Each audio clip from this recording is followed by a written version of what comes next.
कुछ दिन पहले मेरी एक व्यूअर ने बहुत प्यार से मुझसे कुछ सवाल पूछे और उनके सवाल इतने जेन्युइन थे कि मैंने उनको प्रॉमिस किया मैं इस पे एक फुल वीडियो बनाऊंगी, क्योंकि इस फेज़ से मैं भी गुज़र चुकी हूँ।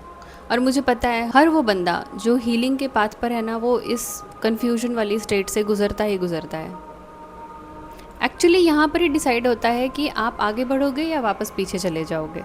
उन्होंने कहा कि उन्हें सब कुछ आता है, उनमें अवेयरनेस है, उन्हें अपने लाइफ के पैटर्न्स दिखते हैं, लेकिन फिर भी ना चाहते हुए भी जब सिचुएशन आती है तो वही पुराना रिएक्शन रिपीट हो जाता है और अंदर एक फ्रस्ट्रेशन बिल्ड होती है जो ये कहती है कि मुझे तो सब समझ आने लगा है, पर फिर भी मेरी लाइफ में कुछ बदल क्यों नहीं रहा है। नमस्ते beautiful soul, welcome back to soul healing with Ankita.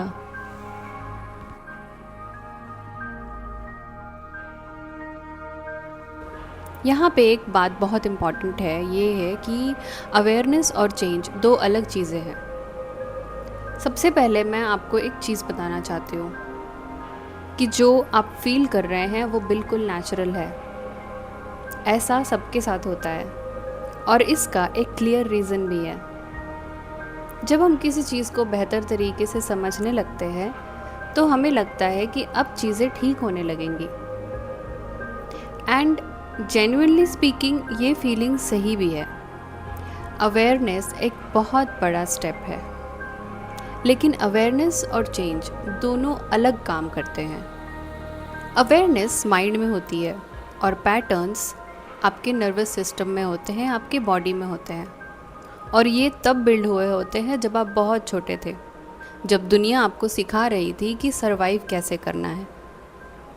और जो नर्वस सिस्टम होता है ना, वो सिर्फ समझाने से नहीं बदलता, बल्कि बदलने से बदलता है।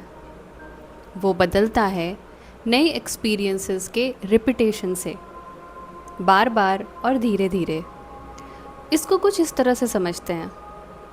मान लीजिए एक पर्टिकुलर रास्ता है जिसे आप रोज़ चूज़ करते हैं ट्रैवल करने के लिए।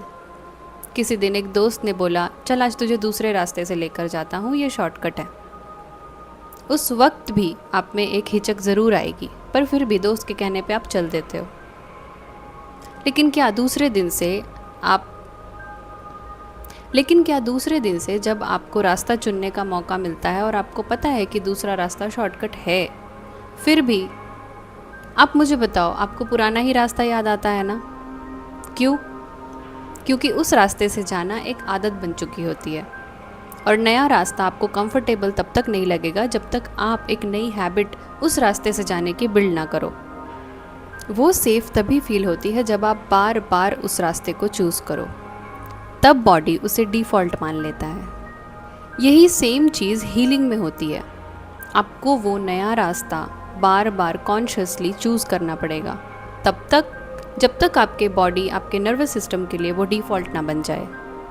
तो अगर आप कोशिश कर रहे हैं लेकिन फिर भी वही पुराना पैटर्न रिपीट हो रहा है, तो आप फेल नहीं हो रहे हैं। आप एक सालों पुरानी बनी हाईवे पे चल रहे हैं और नया रास्ता अभी बन ही रहा है।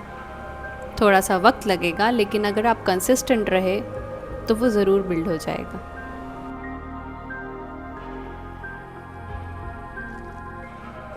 मेरी व्यूअर ने इस सवाल के साथ एक और सवाल भी ऐड किया था कि हम सेम इन्वायरमेंट जिसने हमें ये ट्रॉमा दिया है उसमें हील कैसे कर सकते हैं। और ये सवाल बिल्कुल जेन्युइन है। जब आप उसी इन्वायरमेंट में रहते हैं, वही लोग, वही माहौल, वही ट्रिगर्स, तो आपका नर्वस सिस्टम कभी फुल्ली सेफ फील नहीं करता, और आपका नर्वस सिस्टम तभी हील करता है जब वो सेफ फील करे। लेकिन ये भी एक रियलिटी है कि हमेशा इन्वायरमेंट को छोड़ पाना पॉसिबल नहीं होता। घर नहीं छोड़ सकते, काम नहीं छोड़ सकते, फैमिली को भी नहीं छोड़ सकते।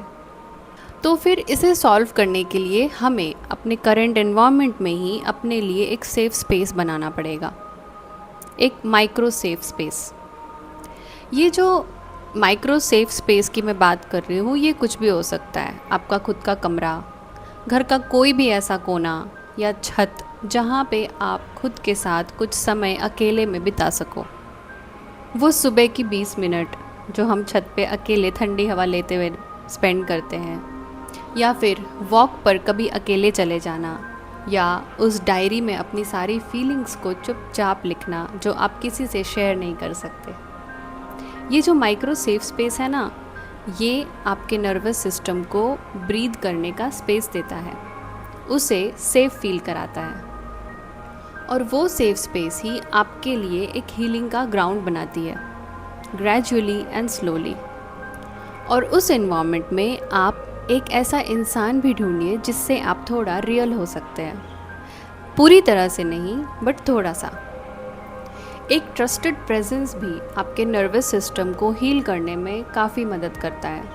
आपको पूरा एनवायरनमेंट बदलने की ज़रूरत नहीं है, बस एक छोटा सा स्पेस बनाना है अपने लिए।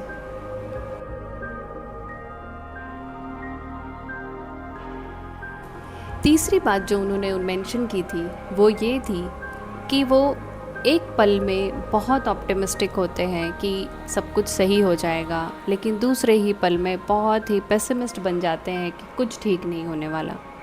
और ये जो स्विंग होता है, इसको कैसे कंट्रोल करें? इसके लिए ना साइकोलॉजी में एक टर्म है जिसे बोलते हैं विंडो ऑफ टॉलरेंस।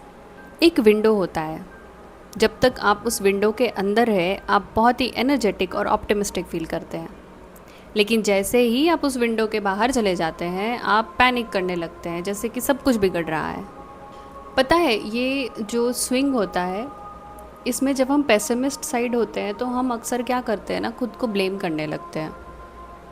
ब्लेम करना माइंड का एक ट्रिक होता है। माइंड को बहुत अच्छा लगता है अगर सब चीज़ें उसके कंट्रोल में हो। तो जब कुछ ऐसा हो जाता है जो उसके कंट्रोल से बाहर है, तो उसे भी अपनी कंट्रोल वाली बाउंड्री में लाने के लिए वो सेल्फ ब्लेम स्टार्ट कर देता है। उसे ये लगता है कि ब्लेम अपने सर पे लेके मैंने कंट्रोल वापस अपने हाथ में ले लिया है। मैं ये नहीं कह रही कि आपका ब्रेन आपका दुश्मन है, वो ऐसा सिर्फ आपको प्रोटेक्ट करने के लिए करता है।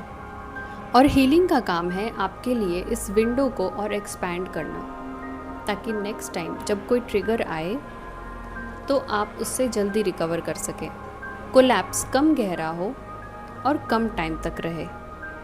ये थोड़ा मुश्किल है, टाइम टेकिंग है, लेकिन होता ज़रूर है।